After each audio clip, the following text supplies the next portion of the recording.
tumeweza kuona mambo yanavyozidi kupamba moto juu ya penzi la kaka yetu Diamond Platnumz pamoja na bibi Zuchu, na leo hii tumeweza kuona namna ambavyo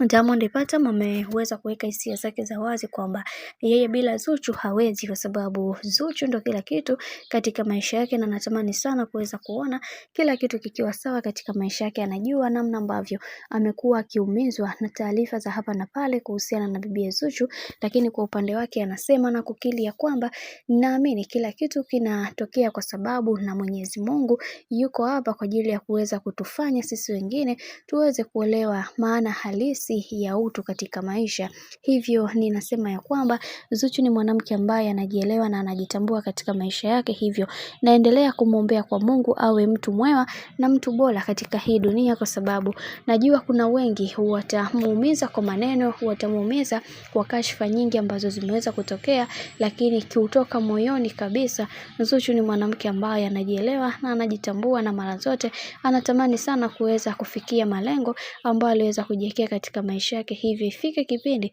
kila mtu aweze kutambua thamani ya huyu mwanamke. Haijalishi kuna namna ambavyo nimekuwa nikimkosea, haijalishi kuna vipengele vingapi vimeweza kutokea katika maisha yake, kweli utabaki kuwa pale pale, kwa sababu kila kitu kinapangwa na Mwenyezi Mungu, na mimi ninaamini katika hili kila mtu atajifunza vingi zaidi kupitia sisi watu wengine. Bwana, mambo ndo kama hivyo ambavyo unavyozidi kuona Diamond Platnumz ameshindwa kabisa